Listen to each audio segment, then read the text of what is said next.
So if you can identify yourself for me.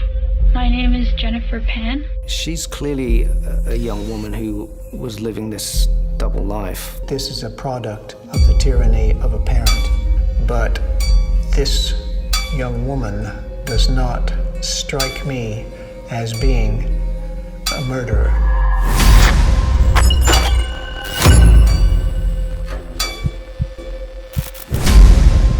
Today, we unravel the life and deceit of Jennifer Pan, a young woman from Toronto, Canada, whose desperate quest for freedom led to a horrifying conclusion. This tale not only reveals the dark extremes one might go to escape the shackles of family expectations, but also serves as a grim reminder of the thin line between obedience and rebellion.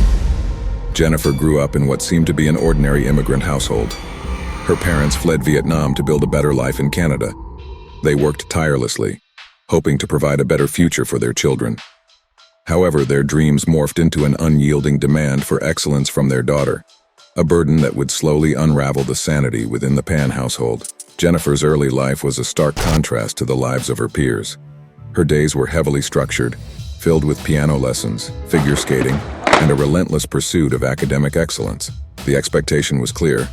Jennifer was to become a successful pharmacist, but as the years went on, the pressure started to erode her spirit. What did they do for a living? He was a tool and die maker. His wife worked in the same factory as him, putting together car parts. But he was very intent on his children doing better than he did.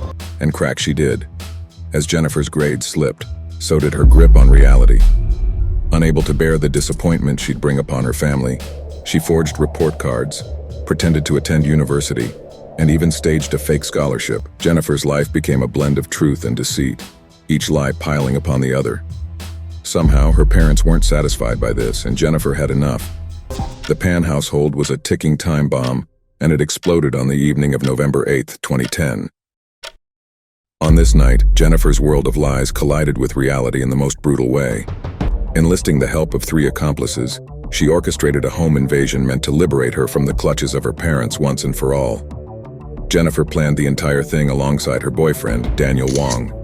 Wong introduced her to those who would eventually carry out the attack. Through a series of text messages, Jennifer agreed to pay Crawford $10,000 from her anticipated inheritance to arrange the assault. I don't know who is behind it, right? I just know that her parents didn't want us to be, her family didn't want us to be together. And she loved you like you would love anybody. Yeah. Right? She loved you and would do anything for you. Yeah. Right?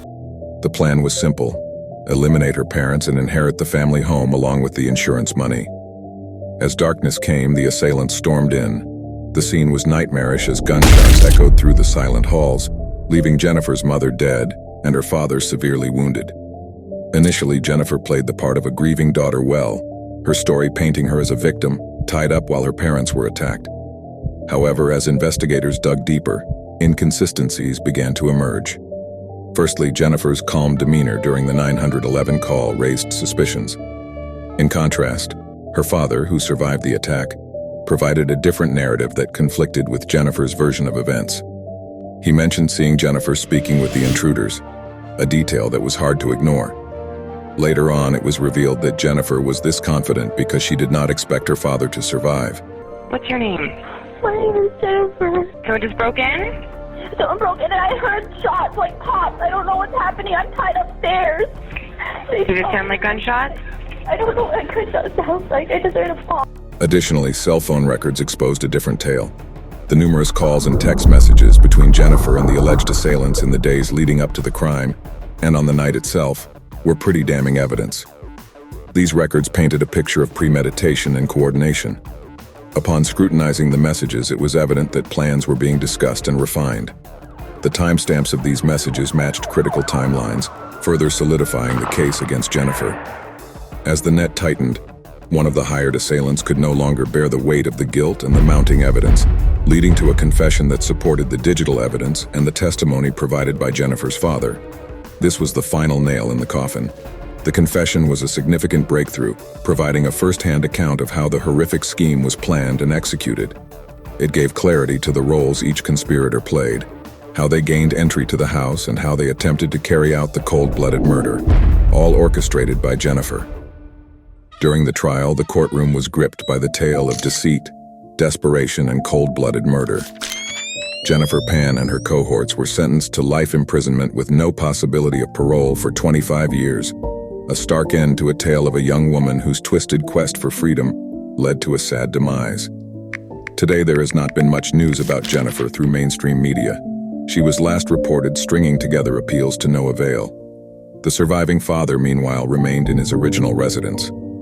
Jennifer Pan's story is a reminder of the importance of open communication and understanding within families, to prevent love and care from morphing into a suffocating grip that extinguishes the spirit of the young. Join us next time as we continue to peel back the dark veil on humanity's most terrifying tales.